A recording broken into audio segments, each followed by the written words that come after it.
My name is Alex. I'm 25. And I've always been the kind of person who works quietly in the corner of the office, the one no one really notices. I keep my head down, finish my tasks on time, and never let anyone see too much of me. It's easier that way. People don't ask questions when you seem fine.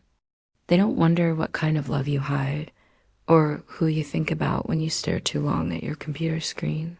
Pretending to work. I work at a large design firm in the city, the kind of place where everyone dresses perfectly, speaks softly, and hides their chaos behind coffee cups and polite smiles. And then there's Alina, my boss. She's 35, composed, confident, and carries herself like someone who owns every room she walks into. She doesn't have to raise her voice to be heard. Her silence is louder than most people's words. The first time I met her, she shook my hand and looked directly into my eyes, not too long, not too short, just enough to leave me breathless.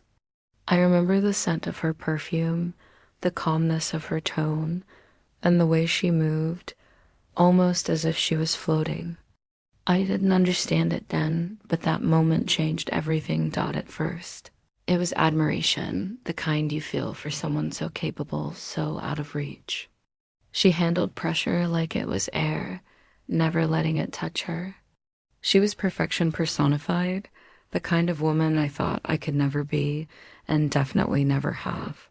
But slowly, admiration turned into something deeper, something I couldn't control. I started noticing the smallest things about her. The way her fingers brushed her hair behind her ear when she was focused. How her lips curved into the faintest smile when a project turned out well. Or how she would stand by the large office window during breaks, staring out at the city skyline as if she was thinking of something she could never say. And I wondered what went on in her mind during those moments. Did she ever feel lonely like I did? Did she ever want to be understood? Or was she too strong to ever need someone? At night, I'd lie awake, thinking about her. Her voice would echo in my head, every "good work, Alex," every brief smile she gave me when I handed her a report. I knew it meant nothing, but to me, it meant everything. My chest would tighten every time I saw her. I would imagine her sitting beside me, her hand brushing mine by accident, the kind of accident I desperately wanted to happen, but love and silence is like drowning in still water. No one hears you struggle. No one sees you sink. One afternoon, I was standing by the copier when she walked past me, her heels clicking sharply against the floor. She stopped for a second, asked me a question about the client presentation. I froze, my voice trembling as I replied, "Yes, I'll send the files to your inbox by noon." She gave a soft nod and walked away, her hair swaying gently behind her. My heart wouldn't stop racing. I whispered to myself, why can't I just say how I feel? During meetings, I'd steal glances at her across the table. She'd be focused, chin resting on her hand, listening to every detail, unaware of the storm she caused inside me. Sometimes she'd look my way for a brief second, and I'd look down immediately, pretending to write something. Anything, just to hide my flushed face. I started staying late at work, just to be around her a little longer. Sometimes she would still be in her office, her door slightly open, the light spilling across the hallway. I'd walk past slowly, pretending to check something on the printer, but really, I was watching her, the way she tilted her head, lost in thought. Her face lit by the soft glow of her desk lamp. I knew it wasn't right. She was my boss. This wasn't supposed to happen. But feelings don't follow rules.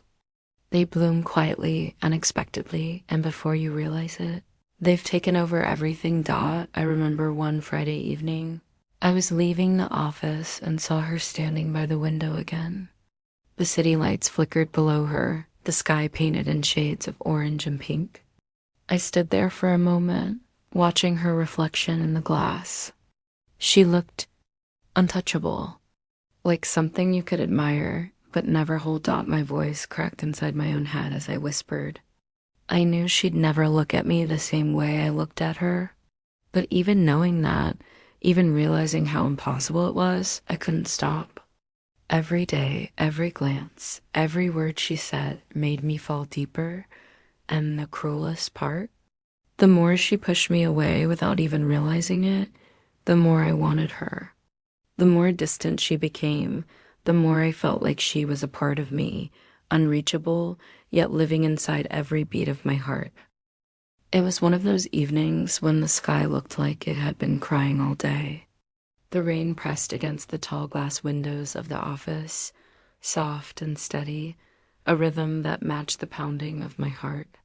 Most of the lights were off. The only glow came from the few desk lamps left on, one of them being hers.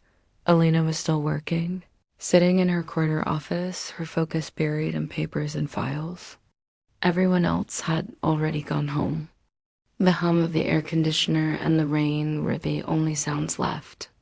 I had been sitting at my desk for nearly an hour after my shift ended, staring at my computer screen, pretending to finish something important.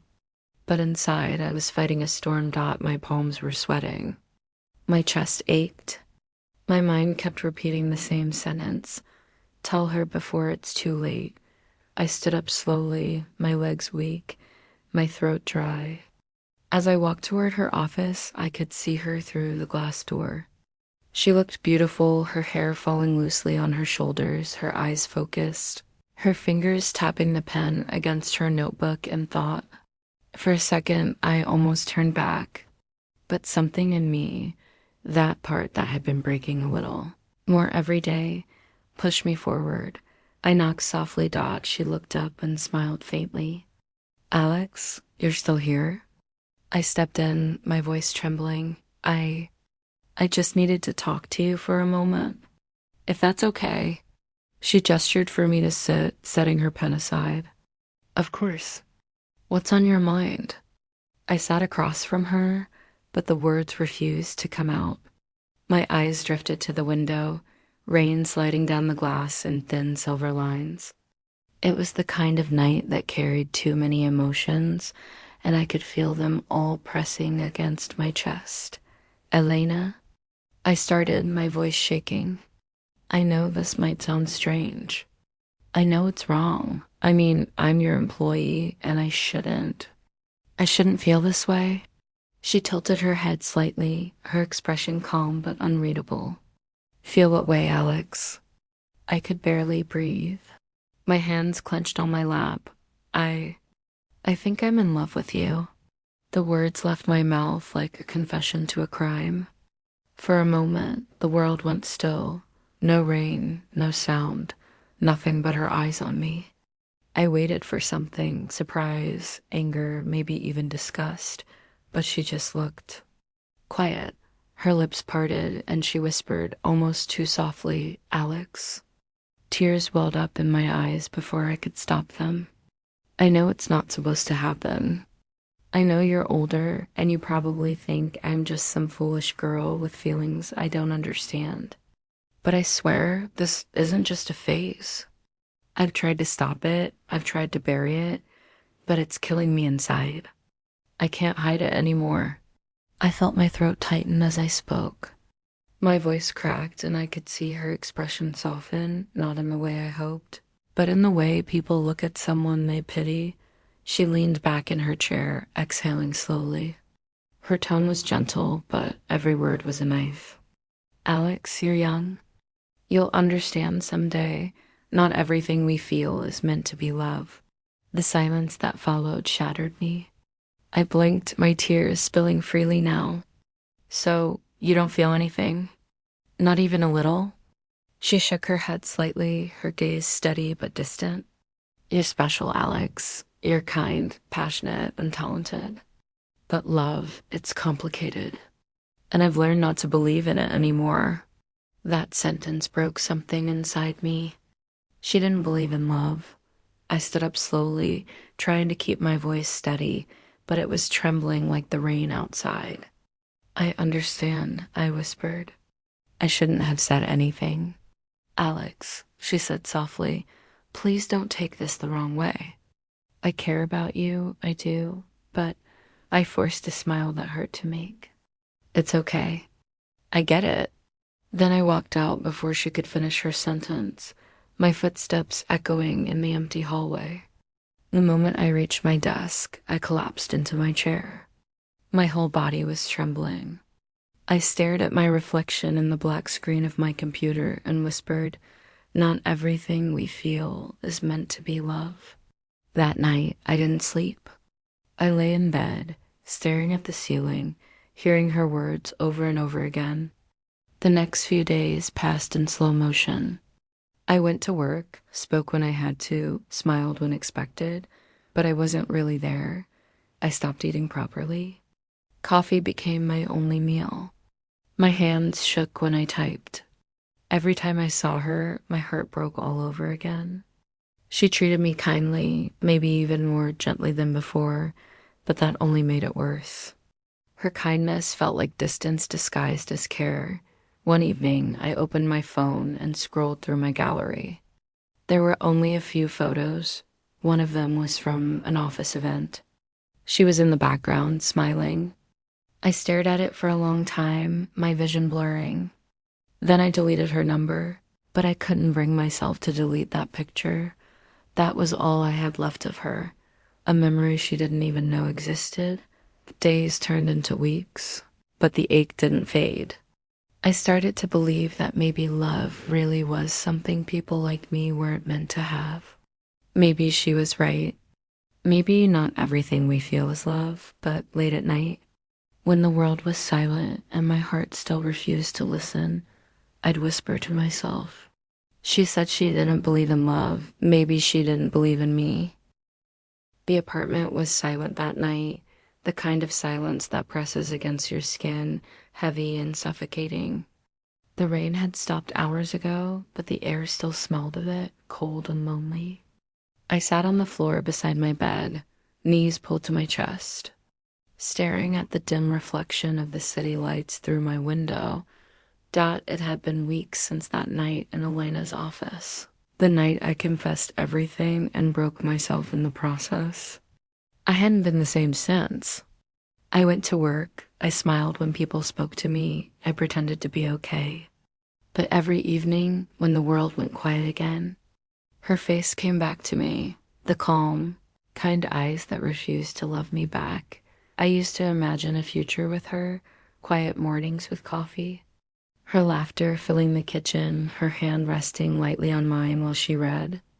I imagined her calling my name softly, like it meant something. I imagined us walking home in the rain together. Her umbrella tilted slightly toward me, but they were only dreams, dreams I'd built alone. Dreams she never even knew existed. I closed my eyes, replaying all the moments that never truly happened. The time she smiled and I thought it meant something. The day her hand brushed mine when passing a file, and my heart thought it was fate. How foolish of me to mistake warmth for love. The apartment felt smaller that night, the walls closing in like they were tired of holding me together. I looked around, the scattered papers, the half-drunk mug of coffee, the photograph from that office party. Her smile in that picture was brighter than mine. It always was, I whispered to the empty room. She doesn't even know what she did to me. I reached for my notebook, the one I used to write little notes to myself, things I wanted to tell her but never could. My hands were trembling as I turned the pages, stopping on a blank one. The words came out slowly, painfully. I don't blame her. I just love too deeply. And maybe some loves aren't meant to be returned. If I could, I'd thank her for making me feel something so real, even if it destroyed me. A tear dropped onto the page, blurring the ink. I closed the notebook gently, like it was something sacred. I didn't want to die out of anger or revenge. I wanted to disappear because I couldn't bear the weight of love that had nowhere to go. My heart had become too full, too heavy, with words I could never say again. The bottle of pills sat on the bedside table. I stared at it for a long time. I wasn't afraid. I was just tired. Tired of missing her, tired of pretending, tired of hoping for something that would never happen. I took a deep breath, whispering softly to the dark room, maybe in another life. You'll love me the way I loved you? Then everything began to blur. The room grew distant, the sound of my heartbeat fading into nothing. I thought of her one last time, Elena sitting by the window, sunlight catching her hair, her calm smile, the one I loved too much, and then darkness. The next thing I remember was a sound, slow, steady, mechanical. A beeping noise. My eyes fluttered open, and the world was white and soft and too bright. I tried to move, but my body felt heavy. My throat was dry, my vision blurry. I blinked a few times until the room came into focus. The smell of antiseptic, the pale hospital walls. My heart monitor beeped quietly beside me. For a moment, I didn't know if I was alive or dreaming. And then I saw her. Elena was sitting beside my bed, her hair slightly messy, eyes red and swollen from crying. There were flowers on the table, white lily, and her hands trembled as she held them. She looked at me with a pain I had never seen before. When she noticed I was awake, her lips parted, but no words came out. She just stared like she was afraid that if she spoke, I'd vanish again. I could barely whisper, my voice hoarse. Elena. She stood quickly, setting the flowers down. Her hand reached for mine, soft, hesitant, and when her fingers touched my skin, I felt warmth for the first time in what felt like forever. Tears slipped down her face as she whispered, "Why, Alex? Why would you do this?" I wanted to answer, but my voice broke. The only thing I could say was, I didn't want to hurt anymore. She pressed her lips together, trying to hold herself together, but the tears kept coming. I never wanted you to feel this way. I never thought. Her words faded into silence. I looked at her face, the same calm woman who once felt untouchable, and for the first time, she looked fragile, human. A single tear rolled down my cheek, and I whispered weakly, I thought I was dreaming. But you're really here. Her fingers tightened around mine. I'm here, she said softly, almost like a promise. And I'm not leaving. And as I lay there, weak and broken, surrounded by the faint sound of heart monitors and rain starting again outside, I felt something I hadn't felt in a long time. Not joy, not love, but the faintest glimmer of hope. It wasn't the ending I imagined, but for the first time, I was alive enough to feel it. The sunlight in the hospital room was soft, the kind that doesn't hurt your eyes, only warms your skin. I had spent so many days staring at the sterile ceiling that I'd almost forgotten what warmth felt like. But that morning, it seeped through the curtains, gentle and golden, like a quiet promise that life hadn't completely abandoned me. Elena was sitting by the window again, as she had every day for the past week. The vase of lily beside her had been replaced 3 times. She never let them wilt. Her hair fell loosely over her shoulders, and when she looked up at me, her eyes held something new, not pity, not guilt, but a tender kind of honesty. How long have you been here? I asked weakly, my voice still soft from recovery. She smiled faintly. Since 7. You were asleep. I studied her face, searching for traces of the woman I used to know, my boss. My distant dream, but all I saw now was Elena, the woman who stayed when she didn't have to. We sat in silence for a while. The only sound was the steady beep of the heart monitor, a sound that once terrified me, but now reminded me that I was still here, still breathing. Finally, she broke the silence. Her voice was low, fragile. I never thought someone could love me this purely, Alex. I turned to look at her. The way she said it, like it was both a confession and an apology, made my chest tighten. She continued, her eyes glistening. I didn't know how to handle it. I thought if I stayed away, it would protect you. But I was wrong. I hurt you instead. A tear rolled down her cheek, and without thinking, I reached out and took her hand. It was the first time we had ever held hands, not accidentally, not in passing, but willingly, openly. Her fingers trembled slightly, then relaxed in mine. The warmth of her skin felt real, painfully, beautifully real. Elena, I whispered, my voice shaking, you don't have to feel guilty.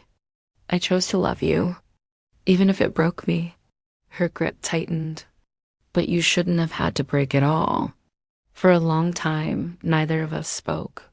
The silence between us wasn't heavy anymore. It was soft, full of unspoken forgiveness.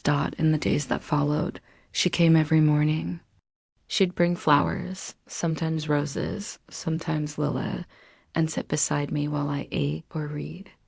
We talked about small things, the office, the weather, the nurses. But sometimes, when our eyes met, we didn't need words at all. One evening, as the sun dipped behind the city skyline, she brushed my hair away from my face. The gesture was so tender that it made me want to cry. I used to be afraid of love, she said quietly. Years ago, I gave my heart to someone who broke it beyond repair. Since then, I convinced myself I wasn't meant to be loved, that it was safer not to feel anything. She paused, her thumb tracing the edge of my hand. And then you came along. You looked at me like I was someone worth loving again, and it terrified me.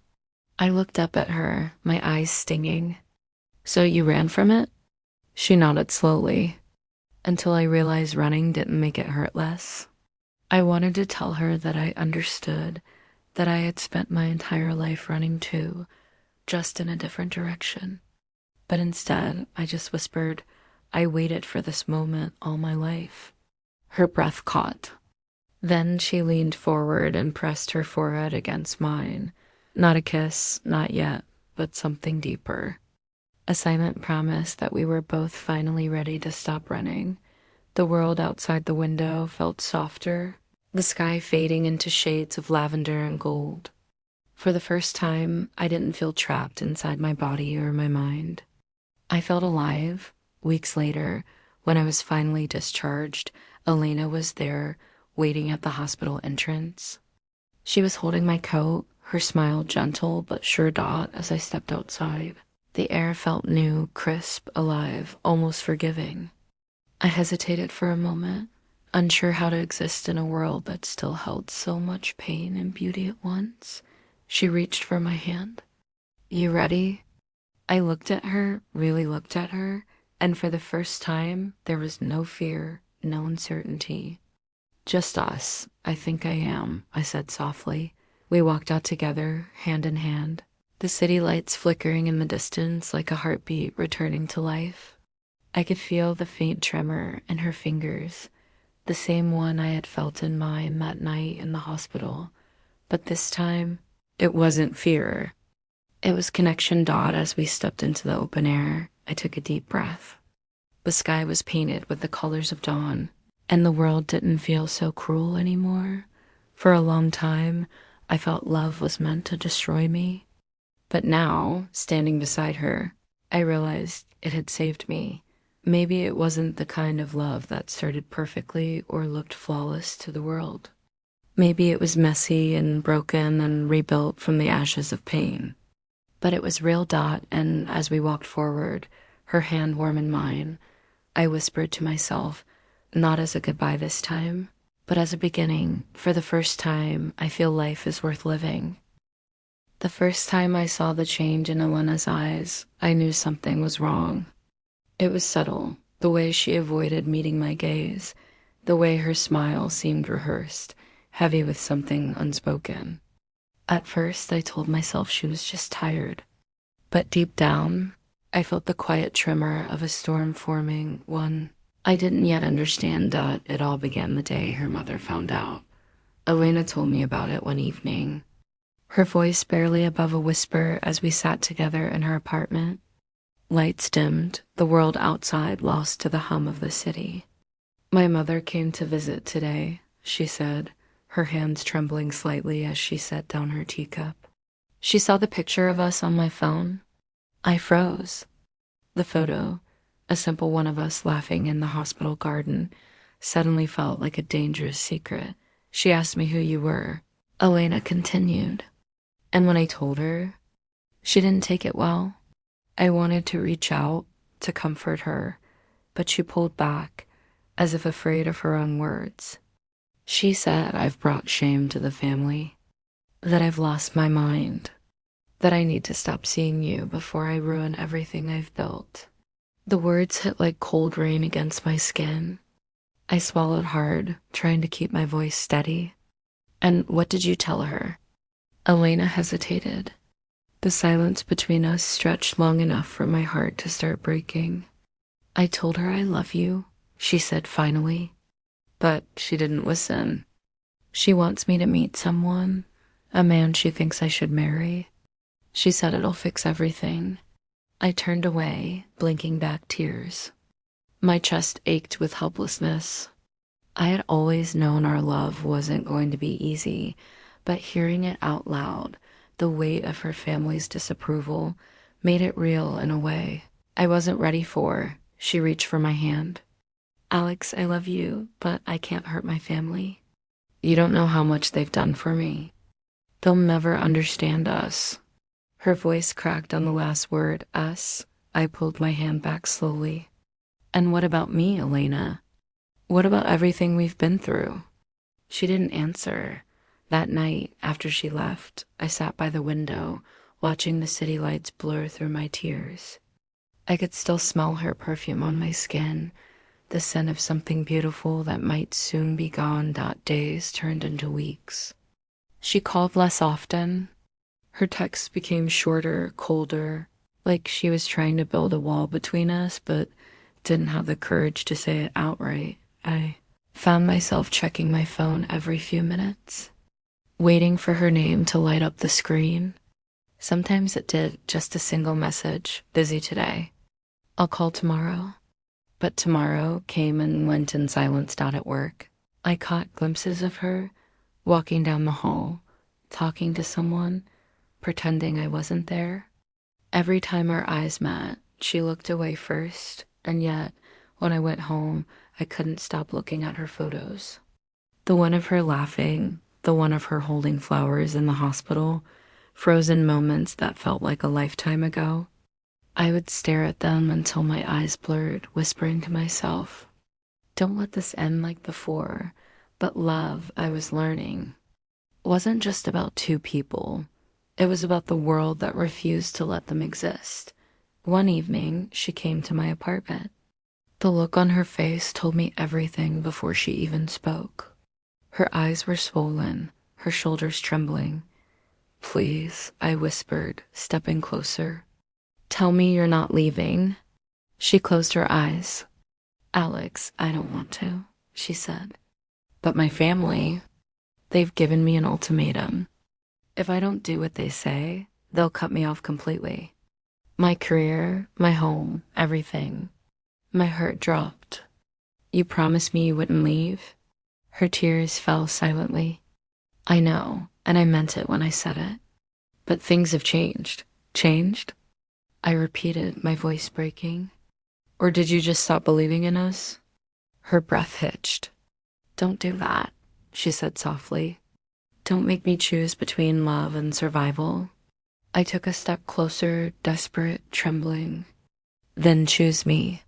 Please, Elena, just this once, choose me. She looked at me for a long moment, her eyes full of love, regret, and something else I couldn't name. Then she whispered, I can't. And with that, she turned and walked toward the door. I didn't chase her. I couldn't. I just stood there, frozen. The echo of her footsteps fading down the hallway like the sound of something breaking that would never be fixed again. The air around me felt empty, stripped of warmth and light. I fell to my knees, clutching the pendant she had once given me. The same one I wore every day since the hospital. My voice trembled as I whispered into the silence. Love wasn't our only battle. The world had joined against us. The city outside was still alive, cars passing. People laughing, but inside my apartment, everything felt still. The kind of stillness that follows a storm, where the air smells like rain and loss. And in that stillness, I finally understood sometimes love doesn't die because it fades. It dies because the world refuses to let it live. The sound of rain returned, just like that night when I had confessed my love to her for the first time. It was almost poetic how the sky cried for me again, as if it remembered everything I was trying to forget. I was sitting alone in my apartment when my phone buzzed. It was a message from a mutual colleague. Did you hear? Elena's engagement's been announced. My hands froze. For a moment, I couldn't breathe. I opened the photo attached to the message, and there she was, standing beside a man in a perfectly lit hall, surrounded by smiling faces. She looked beautiful, radiant, almost like the woman I had fallen in love with. But there was something missing in her eyes. I zoomed in and whispered to myself, she didn't even look back. Maybe she couldn't. I sat there for a long time, staring at that picture until the edges blurred through my tears. It wasn't anger I felt, it was something heavier, quieter. The kind of pain that doesn't scream. It just lingers. Days passed in silence. The world went on, but mine had stopped. I deleted her messages one by one. The late night texts, the good mornings, the little heart emojis that once made my day. I watched her old photos and remembered how her laughter used to fill every corner of my mind. Now it echoed like a ghost. Every night, I sat by the same window where she once held my hand, looking out at the city lights. Sometimes I imagine her doing the same, wondering if, somewhere deep down, she still thought about me. Then one day, I walked to the hospital, the same place where our story had begun again. I carried with me a bouquet of white lily, just like the ones she had brought me the day she said yes. I stood outside her ward, the same one that had once held my broken body in her trembling hands. I placed the flowers on the bench nearby and whispered, "These belong here more than with me." As I turned to leave, a tear slipped down my cheek and I didn't wipe it away. Some pain, I realized, deserves to be felt fully, honestly. That evening, I took a long walk through the city, letting the rain soak me completely. Every drop that touched my skin felt like a memory, soft, cold, and impossible to hold on to. My voice trembled as I whispered to the empty street. Some loves don't end, they just live quietly inside you. I had spent so long trying to hold on to her, her smile, her scent, her warmth, but maybe love wasn't about holding on. Maybe it was about learning when to let go. So I did. I let go of the idea that she would come back. I let go of the dream that love could conquer everything. But I never let go of her completely, because you can't erase someone who taught you what it means to feel alive. I walked past the same office building where I had first seen her, standing by the glass window with that calm, distant look that had stolen my heart. I smiled through the ache and whispered, "Thank you for letting me love you." As the rain grew heavier, I stopped at the very corner where I had once stood trembling, confessing my feelings to her all those months ago. The memory replayed in my mind, my voice shaking, her eyes filled with uncertainty, and the rain hiding my tears. Now, I stood there again, alone, stronger, and still in love, but at peace. "If we meet again in another life," I whispered softly, "don't be afraid to love me." The rain fell harder, and I tilted my head up to the sky, letting it wash everything away, the pain, the longing, the endless what-ifs. I knew I would carry her in my heart forever, not as a wound, but as a reminder. A reminder that love, even when it breaks you, is still the most beautiful thing you can ever feel. And as the music of rain and distant thunder faded into the quiet of the night, I spoke my final truth, one that would echo inside me for the rest of my life. She taught me what love truly means, not possession, not forever, just the courage to feel deeply even when it breaks you.